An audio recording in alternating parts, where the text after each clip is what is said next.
Усім прывітанне, для вас працуе Зміцер Лукашук, і мы працягваем абмяркоўваць падзеі ў Беларусі і свеце у межах сумеснага праекту Еўрарадыё і Е-прамовы.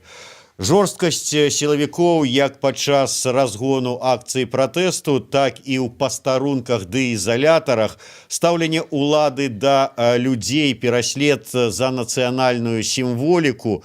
Усё, што мы назіраем у 2020 годзе ў Беларусі, выклікае адчуванне паўтарэння гісторыі.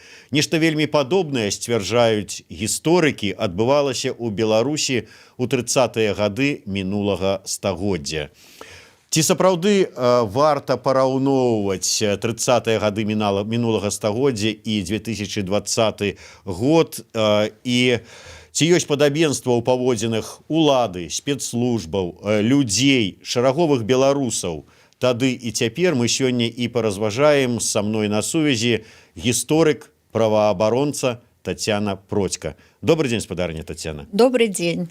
Спадарня Тацяна, я вось адразу пакажу гэтую кнігу вашага аўтарства. Тут вы вельмі дасканала вывучаеце становление советской тоталитарной системы ў Беларусі з 17 па 41 гады мінулага стагоддзя. Такім чынам, тое, што адбывалася ў 30-е гады, вось менавіта той час, калі былі самыя жорсткія рэпрэсіі ў нашай краіне, ну, мне так падаецца, можа, я памыляюся, ўсё ж такі не гісторык, але ці можна параўноўваць тое, што адбывалася ў той час, у той перыяд у Беларусі з тым, што адбываецца зараз?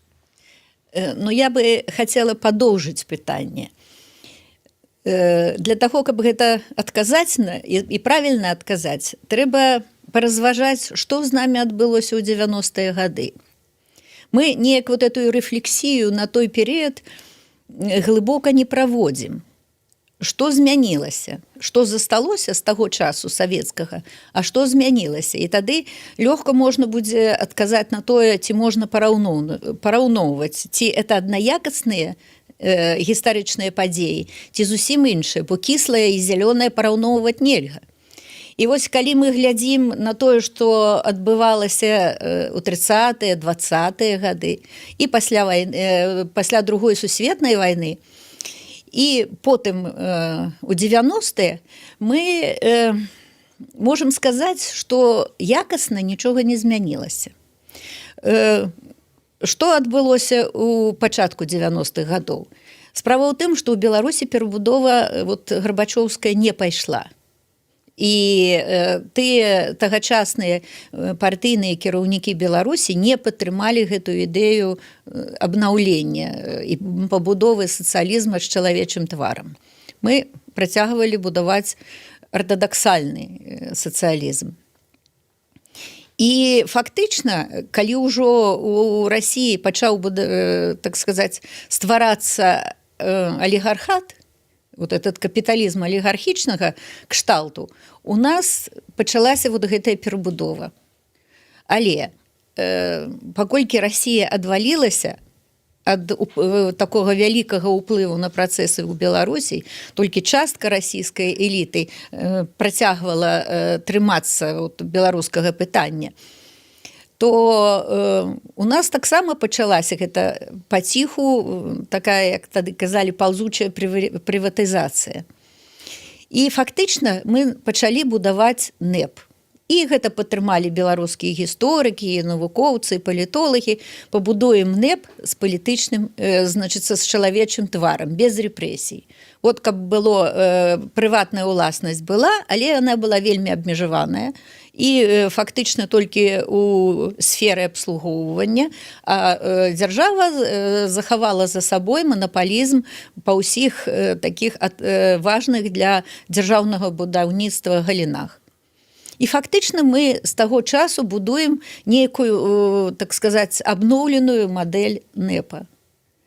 Вот, і калі мы гэта разумеем, што фактычна тая ж самая аснова і палітычная, і эканамічная, і сацыяльная. Все тое, што тады было, яно проста, ну, як кажуць, папраўкай на цывілізацыю. Бо ўсё ж такі інфармацыйная прастора не такая, і людзі маюць магчымасць перамяшчацца больш мабільна, чым тады. А так усё астатняе тое самае. І таму і вы глядзіце, што кожны раз узнікаюць тыя праблемы, якія ўжо былі. Беларусізацыя, нацыянальная ідэя, узнікаюць пытанні рэпрэсій, чысткі дзяржаўнага апарата. Фактычна тыя перамяшчэнні, якія адбываюцца, это тое, што адбывалася ў 30-е гады, але публічна называлася словам чыстка. Чыстка партыйнага апарата. Зараз паглядзім, як пабудавалась нават, это новая наша структура дзяржаўная, а так, як была ў БССР. Толькі замест камуністычнай партыі стала адміністрацыя. І што цікава яшчэ, што... Замест першага сакратара? Да. Усё адзін в адзін. Так, толькі паўнамоцтвы нашага прэзідэнта большыя, чым паўнамоцтвы першага сакратара. І гэтая партыйная галіна ўлады, яна ўсё ж такі была абмежаваная. Яна была абмежаваная грамадствам. Хоць гэта і было вельмі фармальна. І было гэта вельмі так, ну, як сказаць, не па-сапраўднаму, штучна, але ўсё ж такі гэтая магчымасць існавала ў грамадскай свядомасці, і ўлада ведала, што яна абмежаваная думкай грамадства. Гэта партыйныя сходы рознага ўзроўню, гэта, так сказаць, партыйная ідэалогія. А зараз ці ёсць у нашай адміністрацыі ідэалогія? Нема. Ну, за ідэалогію не скажу, а партыйныя сходы, вось усе беларускі сход. Чым вам не партыйны сход? Слухайце, сход – гэта сход. Але ж гэта не ідэалогія. Вот это уся эта хвароба ў тым, што нейкія формы захаваліся, але страцілі стрыжань, на якім будавалася тая савецкая сістэма. Таму, канешне, гэта дадае аптымізму пры аналізе. Вот вы попросили параўнаць. Так калі параўнаеш, і тут усё падобнае, так горка робіцца, і страшна, што ж нам яшчэ 100 год сидзець і чакаць, пакуль гэта ўсё само разваліцца.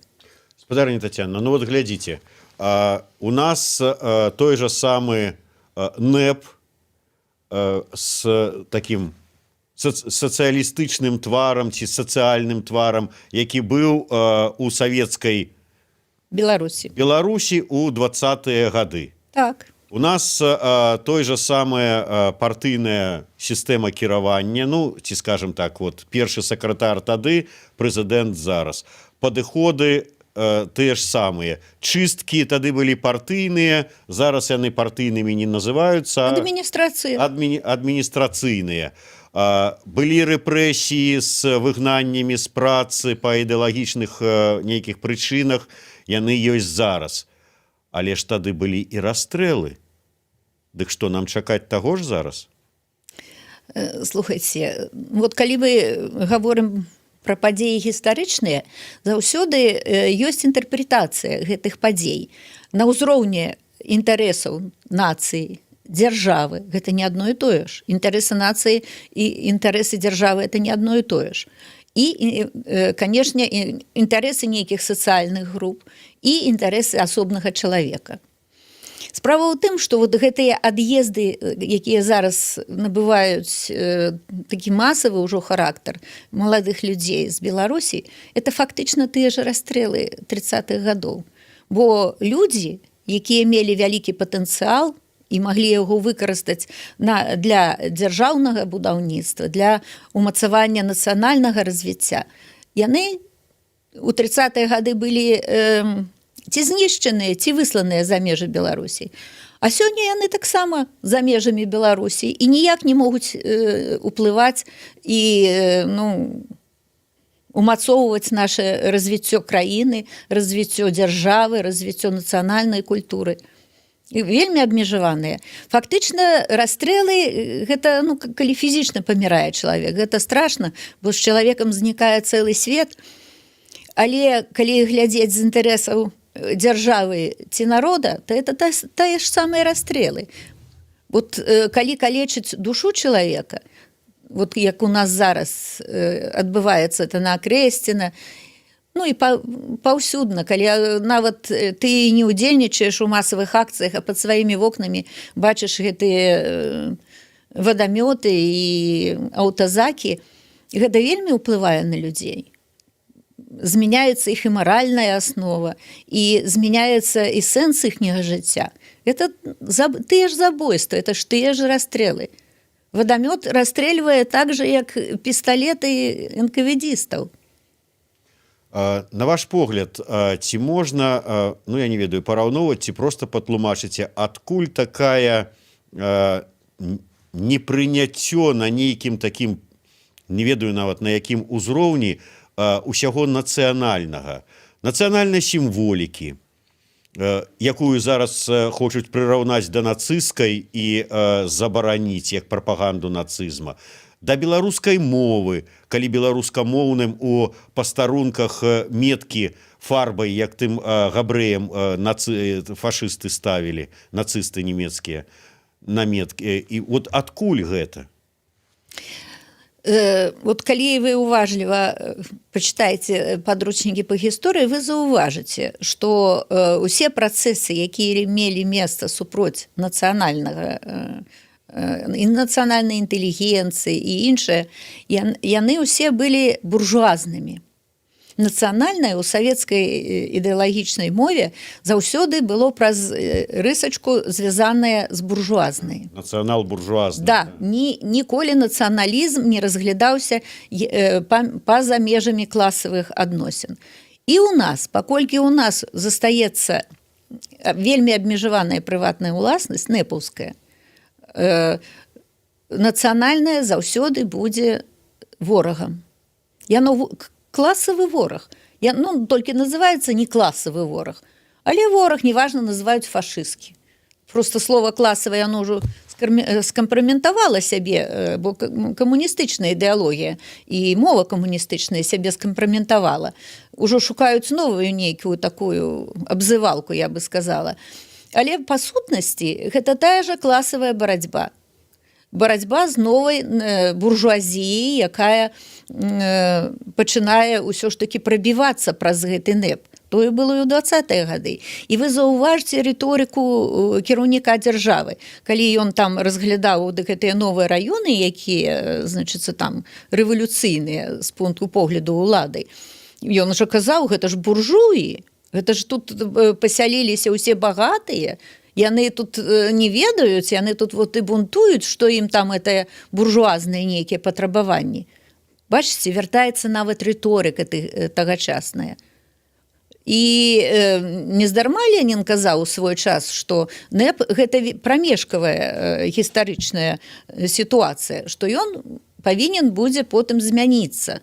І Сталін яго змяніў на рэпрэсіі. Мы просто яшчэ не дажылі да 37-го года. Недзе вот кшталту зараз знаходзімся 33, 34, 35. Таксама былі тады рэпрэсіі. Фактычна рэпрэсіі супроць нацыянальнай інтэлігенцыі, супроць царквы нацыянальнай. Яны тады пачыналіся. Пачыналіся справы Беларускага нацыянальнага цэнтра, Беларускай народнай грамады, Беларускай аўтакефальнай царквы. Слова беларускае прысутнічала паўсюдна. Там 5 ці 6 працэсаў было толькі са словам беларус. Яны пачыналі распрацоўвацца спецслужбамі, ну, так сказаць, афармляліся ідэалагічна, там, усё гэта. І ў нас тое самае зараз атрымоўваецца. Адзін в адзін. Так што 37-й год, калі ўсё будзе так, як будзе зараз, то он у нас яшчэ наперадзе. У нас яшчэ падрыхтоўка. Улада канцэнтруецца, шукае ідэалагічнае, так сказаць, апраўданне таму, што адбываецца. Будуе гэта значыцца, апраўданне і праз сродкі масавай інфармацыі хоча людзей, так сказаць, інфармаваць і на свой бок перацягнуць. На жаль, гісторыя, разумееце, павінны вучыць людзей, ну, двойчы не ступаць на адны і тыя ж граблі, але вот адбываецца тое, што адбываецца. Пра адны і тыя ж граблі, але ў крыху іншым накірунку стаўленне людзей, адносіны людзей. Ускалыхнула тут усіх нас гэтая гісторыя пра зразанне бел-чырвона-белых стужачак. У выніку аднаго з такіх зразанняў загінуў Роман Бандарэнка, забіты быў Роман Бандарэнка, і ёсць вялікія падазрэнні, хто гэта быў. Ну, не будзем выказваць свае меркаванні бездоказныя, але лічыцца, што людзі далёка не апошнія. Людзі, якія, ну, здаецца, маюць усё, але вот пайшлі і рабілі гэта, зразалі. Я прачытаў адну гісторыю, не ведаю, наколькі гэта праўда или не, але нібыта у як раз таки пачатку 30-х гадоў мінулага стагоддзя у маскоўскай інтэлігенцыі паэтаў, называліся імёны Маяковскага, Бабеля, была такая заведёнка, яны разам са сваімі сябрамі НКВДістамі ездзілі на расстрэлы. Не ведаем, самі расстрэльвалі, бралі ўдзел у расстрэлах ці не, але прысутнічалі пры гэтым. Потым рэстараны, там адрэналін, усё это такое, але гэта не толькі адрэналін, але і такая, вот як пішуць даследчыкі, была такая спроба даказаць уладзе, што яны свае, на іх можна разлічваць, яны не падвядуць, яны таксама падтрымліваюць усё вот гэта. Ці можна параўноўваць? Ну, вы ж ужо параўналі. Тут просто вы пытаецеся, ці, ну, маю ацэнку гэтага. Справа ў тым, што я бы не казала, не хацела бы сканцэнтроўваць увагу на тым, што людзі хочуць, ну, выказаць сваю, так сказаць, сімпатыю да ўлады такімі ўчынкамі. Гэта неправільна. Не сімпатыю, паказаць сваю благанадзейнасць. Я думаю, што гэта не так. Гэта не галоўнае. Так, это, ну, пабочны эфект, як кажуць. І гэта добра, што так атрымоўваецца. Насамрэч, гэта зусім іншае. Тое, што, калі мы параўноўваем, вот вы узнялі пытанне пра людзей. Тады людзі, калі ў іх ёсць маральнасць. Бо ўсё астатняе ёсць і ў жывёл. І много, ну, чалавек усё ж такі ў пэўным сэнсе таксама жывёла. Але вот менавіта маральнасць, это першае, і вера ў Бога, это, ну, такія галоўныя адрозненні ад жывёлы чалавека. І вот вельмі падобнае тое, што тыя, хто пры ўладзе, на тыя часы і на гэтыя часы будавалі сваю маральнасць. Я не магу сказаць, што яны страчвалі маральнасць і рабіліся жывёламі. Гэта будзе неправільна. Але яны будавалі сваю маральнасць. У спецслужбаў ёсць свая маральнасць, у амонаўцаў свая маральнасць. І калі вы паслухаеце іх доўга, яны будуць выказваць сваю маральнасць. У іх ёсць пэўная там этыка сяброўства, абароны адзін аднаго і гэтак далей. І вот часткай той маральнасці, яна не называлася камуністычная. Камуністычная яна была такая, ну, быццам бы публічная, але, ну, такая міфалагічная маральнасць. А была сапраўдная маральнасць. Між іншым, вот я крыху просто сканцэнтрую увагу, што тады і зараз існавалі розныя інфармацыйныя палі. Адно, якое для ўсіх, а другое, якое для асобных людзей. Вот тое, што закон для асобных людзей, правасуддзе для асобных людзей, інфармацыя для асобных людзей стварыла вот гэтую асобную маральнасць.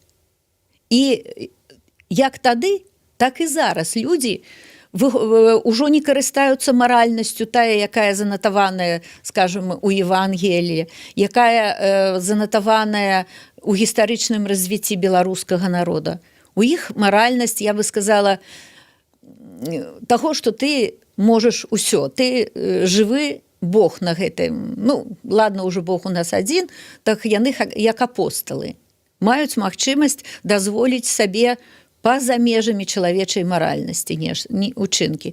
Так і тады было. На Беларусі не было так, вот я нідзе не чытала, каб наша інтэлігенцыя брала ўдзел у расстрэлах. Але нашыя пісьменнікі вельмі ахвотна, добраахвотна супрацоўнічалі са спецслужбамі. І я не буду называць прозвішчы, а яны самі потым былі рэпрэсаваныя і загінулі. Бо ўсё ж таки маральнасць паэта, она маральнасцю паэта застаецца. Яна не дае яму вот это, так сказаць, безмаральнай маральнасці. Але это было круто, ты вышэй за ўсіх астатніх. І вот мяне вельмі палохае, калі мы гаворым пра падабенства, нават не столькі падобнасць адміністрацыі прэзідэнта на, так сказаць, вот этой партыйныя структуры, партыйная вертыкаль і вот эта прэзідэнцкая вертыкаль, яны па сутнасці адно і тое ж. І функцыі тыя ж, адказнасць тая, і магчымасці тыя, ўсё адно. Але партыйныя структуры былі абмежаваныя, хаця бы гэтымі фармальнымі партыйнымі з'ездамі, а это нікім і нічым не абмежаваныя. Нікім і нічым. Это самае, падабенства і непадабенства. Нават зараз горш, чым было тады. Ну, а рэпрэсіі, гэтая сістэма, яна без рэпрэсій не працуе і не жыве. Гэта, так сказаць, яе неабходны, неабходны атрыбутыўная частка, вот калі казалі раней у філасофіі, без рэпрэсій гэтая сістэма не можа існаваць. Рэпрэсіі могуць быць да расстрэла, могуць быць розныя абмежаванні. Могуць быць пазбаўленне свабоды, можа быць пазбаўленне грамадзянства, можа быць любы астракізм, які тут прыдумаюць. Але рэпрэсію, пакуль гэтая будзе сістэма будуць рэпрэсіі. Так што рэпрэсіі чакаць, пакуль, калі гэта ўсё застанецца так, як яно зараз ёсць, рэпрэсіі будуць узмацняцца. Яны проста формы больш цывілізаваныя прымуць, але гэта будзе. А міжнародная нейкая, ўсё ж такі свет змяніўся. Неяк так вот уплыў адной дзяржавы на другую змяніўся, межы там дзесьці размыліся. Міжнародная сітуацыя неяк уплывае, не ўплывае? Справа ў тым, што міжнародны ўплыў заўсёды мы разглядаем з пункту погляду перш усяго эканамічнага развіцця. Мы говорим, что вот экономика, калі яна будзе, это президент говорить, не я, калі ўсё у нас будзе добра эканамічна, то у нас і люди будуць жыць багата і будуць мірыцца з усім, тое, што ўлада дасць, то і будуць прымаць, калі яны будуць добра жыць. І між іншым, вот гэтыя 26 год, гэта неблага працавала гэта ідэя. Паглядзіце, колькі гэтых катэджаў пабудавана, не толькі вакол Мінска, вакол любой нават Смалявіч.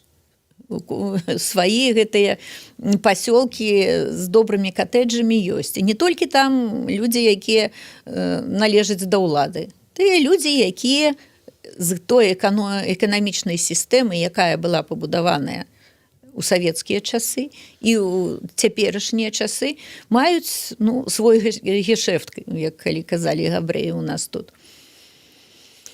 Але вот тут і пытанне ў эканоміцы. Як сусветная, так сказаць, сітуацыя можа ўплываць на нашу эканоміку? І тут, канешне, перспектывы для тых людзей, якія жадаюць пераменаў у Беларусі, дэмакратычных пераменаў, ўсё ж такі больш-менш аптымістычныя. Зараз краіна развівацца па-за межамі глобалізацыі проста не можа. Цывілізацыя, развіццё гэтай цывілізацыі вельмі дарагое. Яно патрабуе вялікіх затрат энергетычных, матэрыяльных затрат. І адной краіне ўжо гэта цяжка. Калі ў 19-20 стагоддзі галоўнымі канцэнтратарамі капітала былі дзяржавы, збіраліся грошы, і можна было ну, самой дзяржавай нешта такое зрабіць, нейкія такія вялікія праекты, то зараз ужо адной дзяржаве цяжка зрабіць. Тут вы бачыце калайдер гэты і ўсе такія будоўлі высокага кшталту, яны ўсе міжнародныя. Вот SWIFT. Вот зараз абмяркоўваецца такая сітуацыя, адключыць Беларусь ад SWIFT ці не адключыць. Так вот тое, што захавалася ў беларускай эканомікі з савецкіх часоў, яно якраз хоча, каб мы былі ізаляваныя. Разумееце? Ім ізаляцыя на карысць. Яны думаюць так, ну, ўсё ж таки цывілізацыя развілася дастаткова. Это не тое, што там мы па 10 цэнтнераў зерня з гектара збіралі і лічылі, што о, які добры ўраджай. Зараз ужо ўсё ж таки і 30, і 40 можна сабраць, а то і 60, як у Даніі, на асобных палях. І людзям хлеб будзе, чарка і шкварка будзе. Ну, не будзе у іх айфонаў там з наваротамі ці камп'ютарам перажывуць. Разумееце, якая сітуацыя. І таму давайте мы ўсё ж таки ізалюемся ад гэтага свету, каб ён нам не перашкаджаў захаваць уладу і жыць камфортна так, як мы хацелі бы жыць. Ну, улада так разважае. І это першае. Вот падобнасць эканамічнай перспектывы. І другая падобнасць ёсць. Савецкая эканоміка таксама падтрымлівала сваё развіццё з дапамогай спецслужб. Спецслужбы кантралявалі складанне планаў, кантралявалі выкананне планаў, кантралявалі карупцыйныя моманты, кантралявалі просты крадзеж, які адбываўся. Это ўсё, што было, што зараз, то і тады. І вот, падаецца, Романчук напісаў, што ў нас адбываецца аманізацыя эканомікі. Сапраўды. Роля спецслужб, ну, я называю спецслужбы, это не толькі там АМОНаўцы і ўсё астатняе. Гэта, ну, механізмы, якія ўключаюцца ў эканоміку і якія не тычацца самой эканомікі, якія для яе чужыя. Вот у нас гэта было ў савецкія часы. Ну, зараз, канешне, ўжо ўсё ж таки гэта па-іншаму, але сутнасць працэса тая ж самая – аманізацыя эканомікі. І тут таксама нам не патрэбны ніякі міжнародны ўплыў. Ізаляцыя і вот эта аманізацыя эканомікі, яны гавораць пра тое, што міжнародны ўплыў будзе вельмі абмежаваны. Будзе вельмі абмежаваны. Канешне, гэта перш за ўсё зробіць краіну адсталай, вельмі адсталай. Вот, ну, санкцыі. Лукашенко кажа, мы таксама зробім санкцыі. Мы не будзем прадаваць не тым краінам, якія вот супроць нас, не будзем даваць нашу прадукцыю. І Польшчы не будзем, і Літве не будзем, і гэтак далей. А што мы з ёй будзем рабіць? Што мы з гэтай прадукцыяй будзем рабіць? Нафту ніхто не есць. Нафта, ну, яе апрануць нельга без апрацоўкі. Разумееце? І вот гэта неразуменне эканамічнага развіцця, законаў сучаснага эканамічнага развіцця, якое было, і адмаўленне гэтых законаў эканамічнага развіцця сусветна, якое было характэрна і для савецкіх часоў, яно і таксама і тут працуе. І гэта вельмі, так сказаць, неаптымістычна гучыць. Глядзіце, ўсё ж такі народ беларускі, не толькі беларускі, калі мы ўсё ж такі гаворым пра савецкую імперыю, ну, мы пра Беларусь, беларускі, не здолеў нешта зрабіць, супрацьпаставіць, неяк вось супраціўляцца таму, да чаго потым дайшлі, да рэпрэсій, ўсё, ну і жылі ў гэтым, і забівалі людзей. Зараз, ці ёсць у беларускага народа, у беларускай нацыі сілы супрацьстаяць вось набліжаючамуся 37-му году? Сілы, канешне, ёсць, але ці ёсць жаданне, вот пытанне ў чым. І ў 37-м годзе былі магчымасці процістаяць, але не было жадання. Разумееце? І вот шэсці тыя, што... Зараз жа ж ёсць досвед. Вот тады вот не было у нас жадання і атрымалі. І вот тут, як пішуць у інтэрнэце, гэта Беларусь, детка. Вот тут і атрымоўваецца тая ж сітуацыя. Фактычна, вот калі мы паглядзім на тыя шэсці, што зараз адбываюцца штотыдня, што адбываецца па сутнасці? А па сутнасці тыя ж самыя першамайскія дэманстрацыі. Але на тых дэманстрацыях людзі хадзілі і дэманстравалі сваю лаяльнасць да камуністычнай партыі, так? Так, да кіраўніцтва краіны. Ну, і сімвалізавалі сваім гэтым шэсцем адабрэнне той палітыкі, якая мела месца ў краіне, у Беларусі і па ўсім Савецкім Саюзе. Зараз тое, фактычна, па сутнасці тое ж самае. Людзі ходзяць і дэманструюць, але не сваю згоду, а сваю незгоду.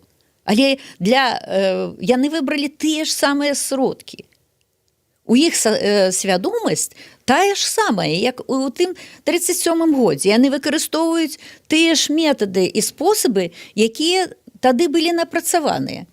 І вот тут крыху не зусім па гэтаму, але вы заўважылі такую тонкасць. Вот пісьменнік Бахарэвіч, які зараз вельмі папулярны ў нас, доўга адсутнічаў ужо ў Беларусі, жыў у Германіі, потым прыехаў, пачаў працаваць на радыё «Свабода», і такая была вялікая перадача, дзе крытыкі падвергліся, вельмі таленавітыя крытыкі падвергліся, пісьменнікі беларускія, значыць, савецкага часу, вот Купала, ён там так выказаўся, Колас і ўсё астатняе.